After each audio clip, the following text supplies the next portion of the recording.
Today, I'm going to give you a lesson on how to make good ads. And one of the best ways to learn how to make good ads is by looking at really good ads and really bad ads. That is how you learn, and then dissecting them using the proper frameworks and thinking so that you can go on to make ads yourself. And then what we're going to do is by doing this, I'm then going to categorize them in terms of terrible, forgettable, meh, I'd recall this, and man, that's good. Okay, so we're going to categorize them because by showing the ads to you and categorizing them, your brain will start to make the connections of what it takes to make a really great ad. So what I've been doing, because I do this all the time, is I've been saving ads that I see throughout the days and weeks and months and years. And I just randomly chosen ads that I've saved or screenshotted or my team even made. And we're going to review 5 to 6 of them on this video and talk through why it's a good ad. And then I'm going to rate them. Let me share my screen. And these are just ads that I've been saving all the time. And what we want to do is we're going to watch them together. And then I'm going to talk about what I like about it, what I don't like about it.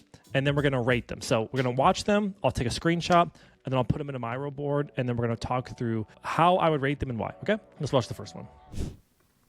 Yeah, you gotta see this part too. Wait, take this off. You gotta see this. This is so cool.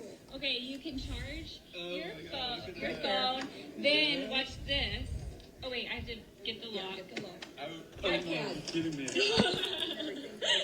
Okay, and then this is cool too. You can do this, and you can put your phone here and like watch a movie. And then you can. I found it on Amazon. Wait, is he fascinated with your bag? Yes, he can. It's like, the bag of bags. It's a bag of bags. You know what God, when I take this anywhere, people come and say and they freak out because of the cup holder. And then not only that, but you can lock it. I was joking about the cup holder. Yeah, show them all the tricks. Yeah, she was just like, oh, look at this. What?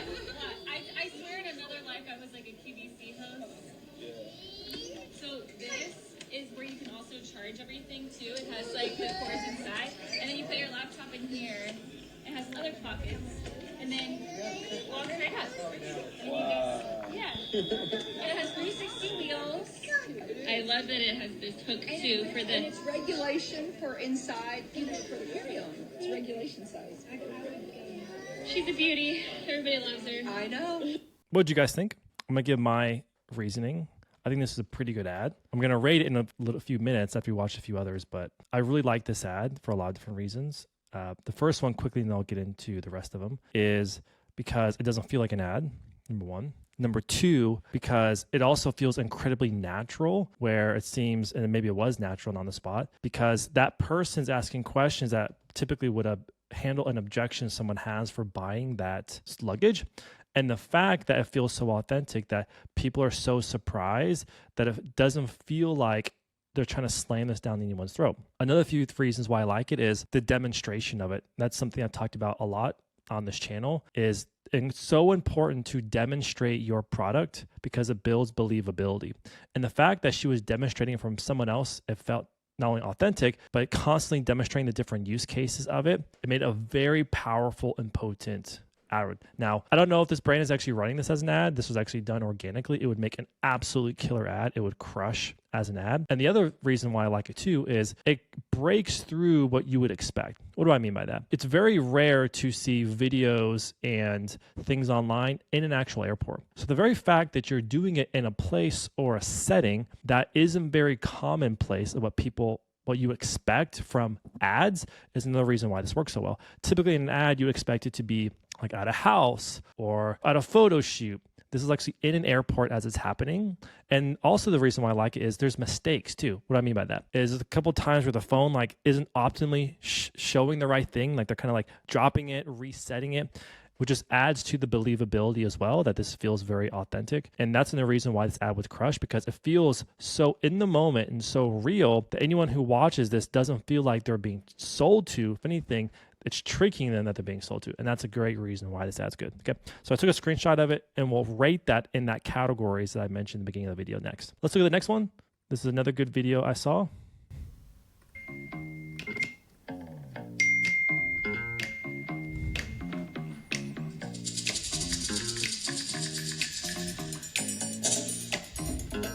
Okay, Okay, so basically it's this really cool website where you take a quick quiz online, then they send you specific scents based on your answers. So you know how I love more masculine, smoky, like cozy scents? Well, they sent me 4 samples of different perfumes that are all that kind of vibe. Ultimately, this N551 was my favorite, and I think it's my new signature scent. Okay, I'll have to send you the link to the quiz because you've got to try it out. Okay, so this is a pretty good ad. So some things I like about it is, again, doing something that's quite different. So doing a voice note inside the ad, I think is very clever. I think that would make this ad memorable. And I think also how it was able to convey some information, again, using the voice note and playing on that scene of 2 friends talking. I think that's great. So in terms of uniqueness, I think it's a fantastic ad. However, there's some things I would change in this ad, and that is double click into the benefit of this scent. And I feel like that's where this ad dropped the ball. It's because typically my experience would be 2 girlfriends that are talking about this scent. The benefit is smelling good for my partner. I'm going to wear it when I go out on this date, right? So I feel like at the end of it, it should have included something about the benefit. So after she finished talking where she got it from, saying something of, now I can't wait to wear it on my date. I can't wait to wear it at the event or at the wedding or at the party, whatever that is.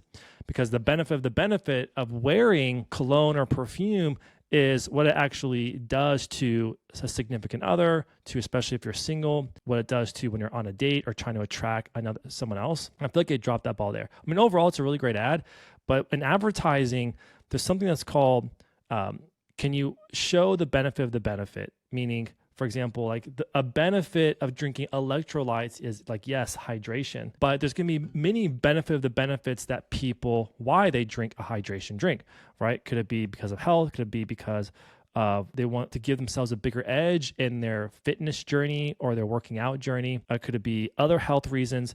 And so that's why for our team, I'm always asking, what's the benefit of the benefit? Because each woman in this example persona may have many different benefits of the benefits. And so it would have been a really great opportunity to think of the actual real life use case, because specificities sell, meaning the more specific you can be on how people are going to use a product in that situation and exactly what they're hoping to derive from that specific situation, the benefit, the more potent and powerful it's going to speak to that person and be more convincing, because it's going to speak directly to why they actually want it. So that's the one thing I would change. Overall, it's a great ad, but I think it could have been a lot better by, at the very end of it, talking about what she was going to do and use that perfume for. So next one is this one.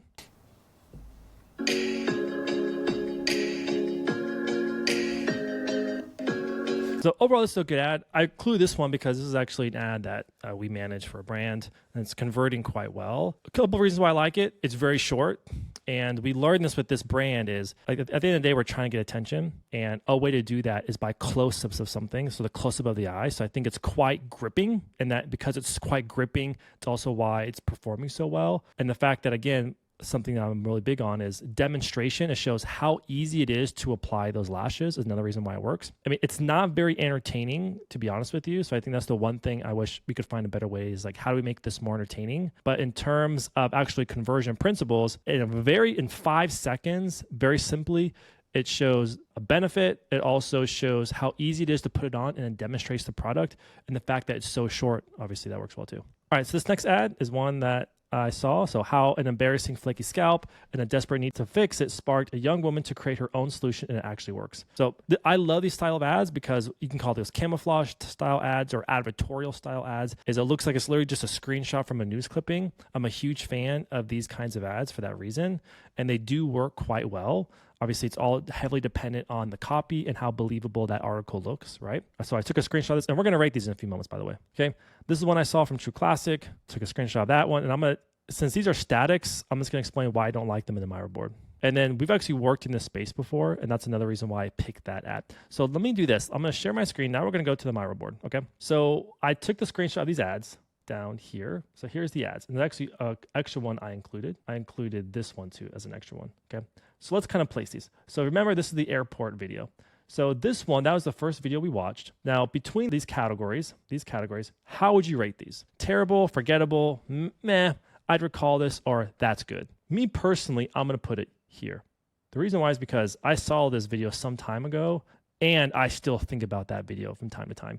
So I think this is just a very good ad study that ad, study the aesthetics, the background, how the ad was structured. There's a lot you can learn from it, especially if you want to make really good converting ads. This one's the next one. This was the roses one. Where would you place this one? So for me personally, I'm going to put it here. The reason why I'm going to put it here, and I want to explain my logic, is because that is not a reason why someone would buy those roses. And another reason why I don't like it is because there's more powerful and potent desires and hooks and angles you can actually use, which is why I don't like it. And another reason as well is there's a lot of better scenes you could be using to demonstrate the actual giving of this thing. I really don't like this ad. Another reason I don't like it is, having worked in this space before actually selling preserved roses, is the mass desire really is not just to get a reaction, because you can get a reaction from anyone, especially your partner, for giving roses. The mass desire is that it survives for a long period of time. So it keeps saying, if you want to use wow, it keeps saying wow longer. And that's a big reason why I hate this ad. It's because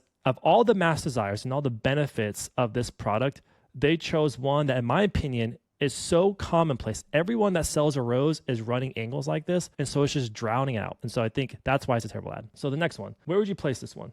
Old school meets buttery softness. Me personally, I'd put it here as forgettable. I mean, I hate polos, but not only that, but what the heck is old school cool and buttery softness? I mean, I kind of understand it a little bit, but this is true classic. Of all the things you could have talked about for a polo for a man, that is not it. You could have talked about how it makes even those that don't work out look good. You could have talked about how it will make your belly look like it's sucked in. You could talk about other perceived benefits of wearing that polo that for a man is way more appetizing than the softness of a shirt or feeling old school cool. So I think it's really surprising. I feel like they really dropped the ball on this one. Like, there's a lot of better angles they could have used. And honestly, I think this ad is extremely forgettable. All right. This is actually an ad I didn't show, but this is an ad I saw on X. What do you guys think about this one? Common thing we use daily has 17,000 more bacteria than toilet water. So I'd actually put this one as, I think I would recall this one. I think it's so shocking. Again, I don't know what post-click experience they're using, but I think it's so shocking that even if I scroll past this ad, all I'm going to think about now is like how dirty my toilet is. And that's why it works well, right? So I think this one is recall. So a few things I like about it is, one, the choice of imagery, sleeping and toilet, right? The other reason why is the horrifying thought of that bacteria and the fact that the toilet comparing to the sheets. Again, I don't know what these guys sell, by the way, but what makes me think of is like, it's my sheets that are so dirty because it's comparing the toilet to my sheets. And so that one I'd remember because it's so shocking that it makes me think that every time I lay on my sheets now, I might as well just lay on my toilet. So that's why I like it, is the shock factor involved with the headline and also the comparison to something that is so extremely dirty that no one would ever touch, but yet something that we use every day. It's just a really great use of imagery. Okay, this one. So we got two more. This one, the hair care brand.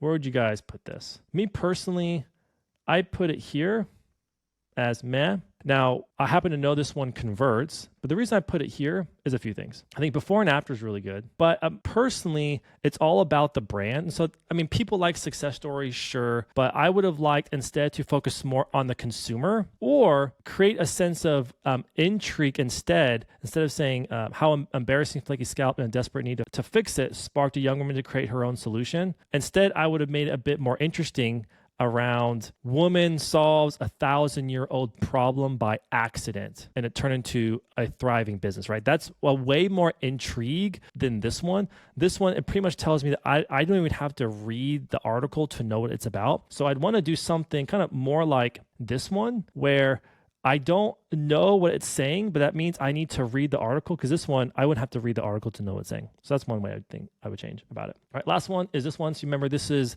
the perfume brand and the voice notes that they're saying between each other. Where would you put this one? So I would actually put this here at I recall. So I talked about the reasons why I like this ad. And I think this is a good ad that a person would recall. Even though I had a recommended change, it doesn't mean that it doesn't convert, but it also means that it would have a good recall. One, because I think it's quite natural to text like that between two people. And so that would also add to the ad's factor of making it recallable. But another reason is because it's so unique in terms of how it's communicated using the voice note that I think this is an ad people would recall. So hope you learned something in how to think about ads. Advertising, it's both easy and it's hard. Easy in that the principles always work, as I talk about on this channel, but difficult in that you have to be thinking about how can I show and convey these ideas and these benefits and these mass desires in ways that are different. Because at the end of the day, our job is to get attention. Full stop. Our job is to get attention. So that means we have to think about, how can I convey this idea in a slightly different way? How can I convey this idea that forces people having to click to learn more about it versus explaining everything in that one ad? And that's our job. So hope you guys learned something. At the end of the day, advertising, it's an art and a science. It's a science in that it's quite quantifiable. I did this and made this much money. It's art in that you have to be thinking about, what is a different way of conveying the same idea, different places, different types of people, different ways of communicating it. If you do that and you think that way before you actually make ads, you will make much better ads. All right, guys, that is how you can make better ads, by reviewing ads and critically asking yourself, what is good, what's forgettable, what's meh, what would make you recall about this ad, and what would make you say, man, that is good. If you can ask yourself and categorize those in every ad you see in those 4 buckets, you will find yourself thinking how to make better ads, and you will find yourself starting to make better ads.